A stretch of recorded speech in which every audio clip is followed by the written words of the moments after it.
Hi, and welcome back to my channel. This is Join My Retirement Journey, and I have been not feeling well, so I didn't get a video posted last week, and I'm pretty sure I missed the week before. Been fighting this horrible sinus infection, double ear infection, and just round after round after round of antibiotics, and I've got nose sprays and taking Tylenol like it's going out of style, and just been feeling absolutely miserable. All this rain that we've been having here in the Baltimore region has not been helping, I'm quite sure. So I apologize. I just haven't been feeling well enough to hop on here and give any kind of update. While I've been sick, I've been trying to learn how to create a thumbnail, because I look at like other YouTube people and they all have a cute little cover page and things like that. So I've been kind of trying to learn how to do that.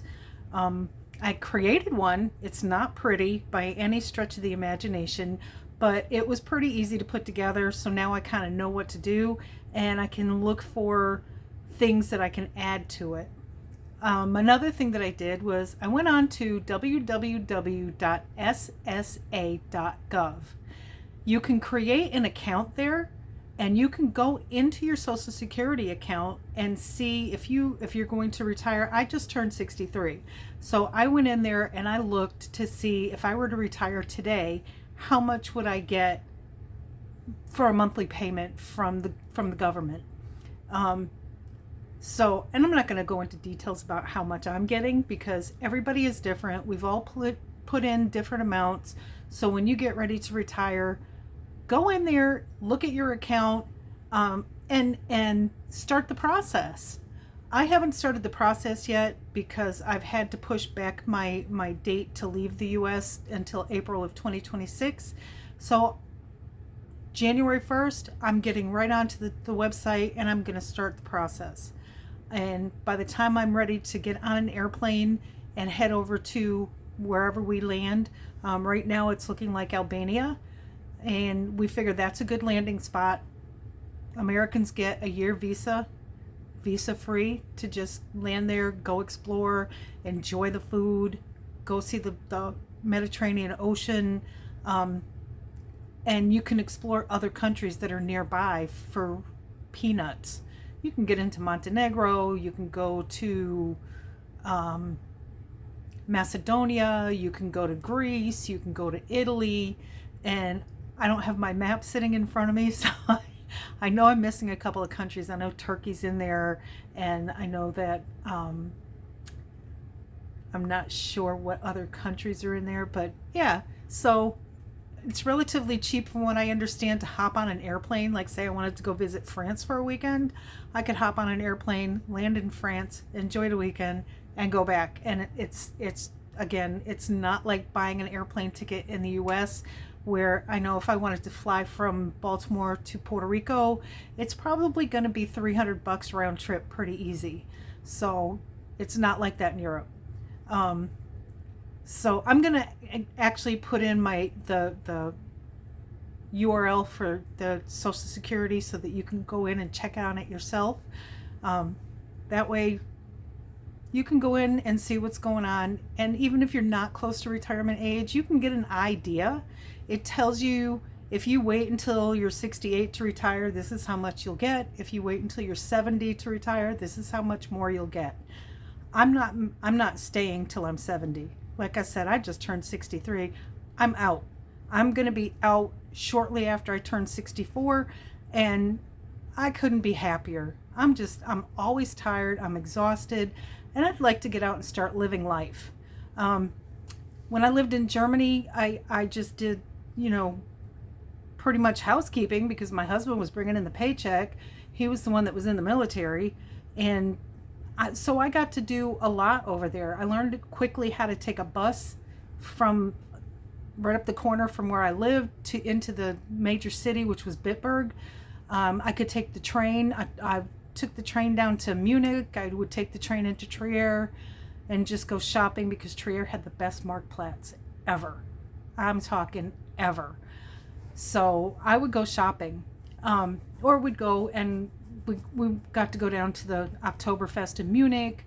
While I was in Munich, I got to see, where Beethoven grew up, and various other things. Well, we used to go do like all the wine fests and all of that. So I'm pretty sure if I was working full time, I wouldn't have been able to enjoy any of that. Um, so I'm kind of looking at my trip to Albania as the same. I'm going to get out and enjoy life. And when you live in the country, it's different than being a tourist because you have to deal with the everyday things. Paid rent, paid for my utilities, did grocery shopping, had to get things like personal items, your shampoo, your deodorant, all of that. And when you're in a foreign country, some of it looks different. You would be happy to know if you use Pantene, you can pretty much get Pantene shampoo and hair products anywhere in this world. The same thing with L'Oreal, and Fructis, Garnier Fructis is all over the world. So name brands like that, you're probably going to have a pretty easy time of finding. Things that you're not going to find is like your Scott toilet paper. You're not going to find it. If you go to Canada, yeah, you'll find it all over the place. If you stay here in the US, you'll find it all over the place. But if you go to Europe, you're not going to find Scott. They have their own brands that they sell. The thing that hit me the most when I was in Germany is the toilet paper that's different colors. You could get pink, light green, blue, and of course the white. So I always thought that was weird. Why do I need colored toilet paper? I never understood that one. My son, as y'all know, is coming with me, and I've been kind of trying to prepare him. Like, when I tell you I need a dozen eggs, you're going to go in the store and find the shelf that has the eggs on it. It's not going to be in the cooler. Things that you'll find in the cooler are like your meats and your cheeses.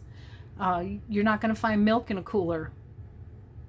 You might nowadays, but back then, milk was sold on the shelf. It was generally in the same area where the eggs was at, and it came in like a little 1 liter carton, a cardboard carton that was on the shelf. It's all shelf stable. And as you needed it, you just put one from your shelf, put it in the refrigerator to get it cold if that's how you liked it. And your eggs, you pretty much just left them out on the counter. When you needed to use one, wash it really good, crack it open in your pan, have an egg. That's just how it is. So I've been kind of trying to prepare my son for things like that. So he's in for culture shock, I think. Getting around in public transportation. I work in public transportation, and I know how crappy it is here in the US. Like, Mexico alone runs circles around our public transportation. Like, we can't get bus operators to come into work, which means I have to cancel bus runs now. We can't get around town as well as we would like to because there's just not enough streets that are wide enough for us. But it's horrible here. It's expensive. The service that you get is crap. But you go to Europe and the bus operators are wonderful. They all show up. They show up on time. You could set your clock to the German bus system. Seriously. You could set your clock to the train. The train would come every day, same time, get you in and out of this out of town, get you into the city that you worked in, get you home on time. So America's failing. We have a big fat F as far as our transportation goes compared to other countries. Mexico is a big A plus from what I gather. I haven't been to Mexico yet, so I couldn't tell you. I haven't ridden the system, but I have family who does, and they swear by it. They swear that you can set your clock to the arrival of the bus every day at the corner bus stop where my brother needs to catch the bus. So my son is going to have to learn how to ride a bus. He's going to have to learn how to take trains. Although Albania doesn't have a train system per se, I believe they have one small track with a very old, may or may not be running train between a couple of cities. But they are working on rebuilding their train system to be able to go, from point A to point B to point C to point D. So Albania is really working on their infrastructure, trying to get the trains up and running again. They're building multi-lane highways between the major cities, making it so much easier and so much quicker to get from, like, say, Tirana to Pogodash. So yay, Albania. I'm loving that, and I love the idea that I'm going to go over there and watch some of that happen. So to me that's wonderful. I get excited about stuff like that. I have followed several YouTubers who explain how to take a taxi. Your best bet to get a taxi: make friends with a taxi driver, get his WhatsApp number, call him and schedule a ride. So him or her, call and schedule a ride. Taking a bus, stand at the bus stop. When a bus pulls up, drop your money in the fare box and off you go. If you don't know how much it costs, ask the bus operator. And even if he can't tell you in English, pretty sure there's a little sign there that tells you how many lek you're supposed to put in that fare box. Pretty sure. Every place else that I've ever ridden a bus on, Germany, United States, Canada, it right on the fare box, it tells you what the fare is. So pay attention to that. Get in, drop your fare in. If you go over on your fare, you're not getting change back. Don't ask. Don't be a fool. Don't even blink an eye. You drop too much money in it, that's your fault. Keep it moving. Another thing to bear in mind is, don't go to a foreign country and be all happy that you're going to pay $1,500 a month to rent a one-bedroom apartment, because in LA you're spending $4,000 a month for that same apartment. The locals can't afford to rent that apartment when you move out. They cannot afford that. Find out what they're paying for rent, what the average is, and then negotiate down closer to that.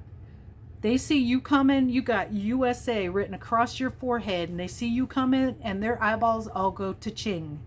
So stop paying the inflated amount because you are an American. That's not fair to the locals. They cannot afford that same rent in that same apartment building.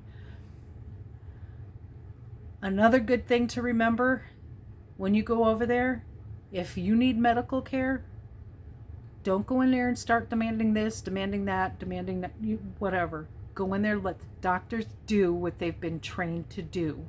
I can guarantee you're going to get better health care than what you're going to get in the US. Here in the US, we go to the doctors now, and it's awful. You're in and out in 15 minutes. And did you get to say everything you needed to say to your doctor? No. So what did they tell you? Go on the medical portal and send me an email. Are they going to answer you back? Ever? I couldn't answer that. I'm still waiting for some.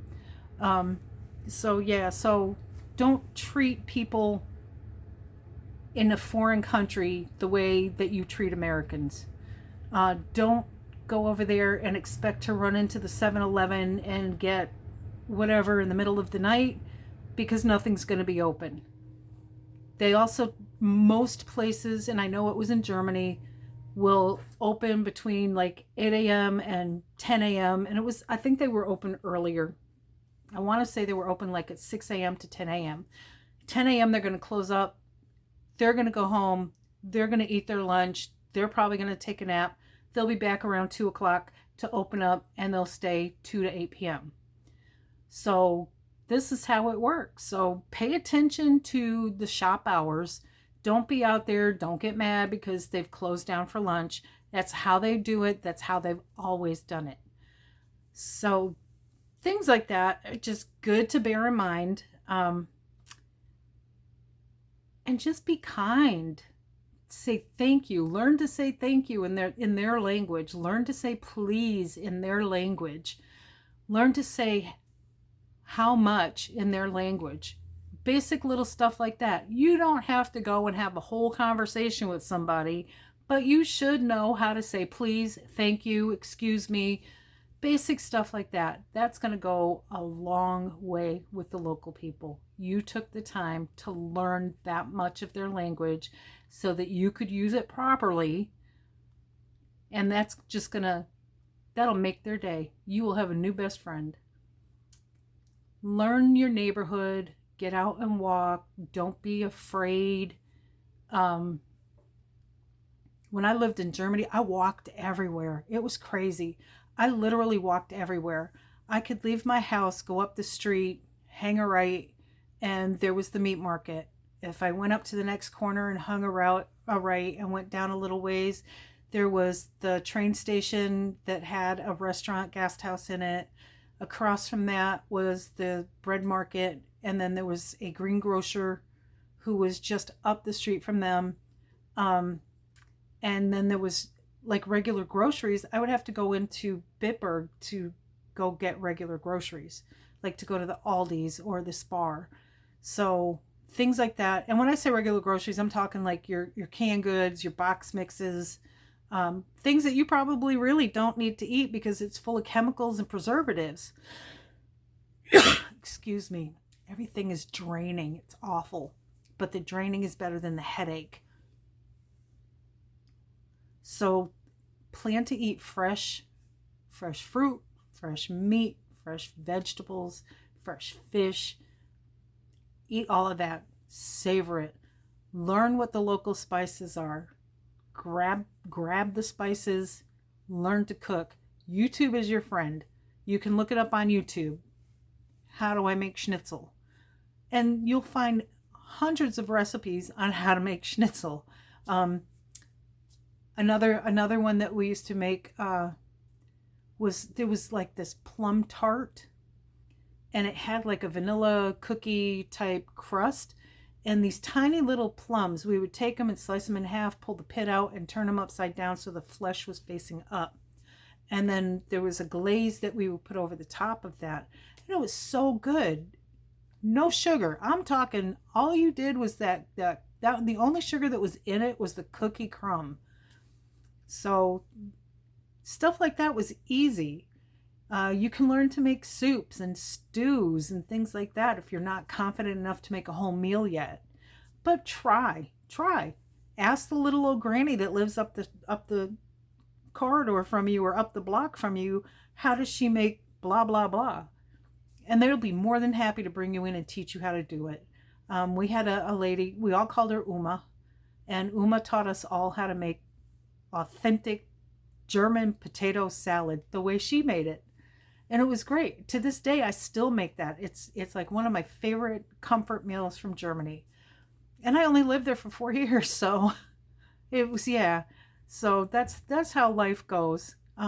I enjoyed my time over there, and I'm actually looking forward to getting back to Europe. Whether we stay in Albania permanently or we find home in another country in the Balkans, or if I decide that, at some point I do want to go back to Germany and see if I can live there. Right now it's not looking hopeful. It's an option. It's always an option. So I've got myself ready to go. My son is pretty much ready to go. I'm just waiting on him to come over to the East Coast from Montana. The dog is pretty much ready to go. We have to finish up like some of his shots. He has to go get a rabies shot and has to have that for like, I believe it's 90 days. Don't quote me on that. But I believe it's 90 days. So he's got to have that done. I got to still take him in. We're going to do toenails. The vet did give me, I want to call it like, it's not a sedative, but it'll make him chill out because he is high strung. So we're going to see how that works. Wow, I've been talking for nearly 20 minutes. And I really just wanted to get on here and tell you what I've discovered about the Social Security Administration. So look for the link in the description. It will be there. And if y'all would be kind enough to hit like and subscribe and even share, that would be great. And I am feeling human today, so let's hope this keeps going. I'm just tired of being sick. I've been sick for like a month with this whole sinus thing, and it's just I can't do it anymore. I'm exhausted. I'm not sleeping because I lay down to sleep and I start coughing. It's awful. So let's hope this is done. With that, I'm going to say bye for now. I will I will try to hop on. The more I gather information, the more I'm going to hop on, because I don't want to forget that I need to say it out loud. So like the Social Security, I didn't want to forget that I needed to actually say that out loud.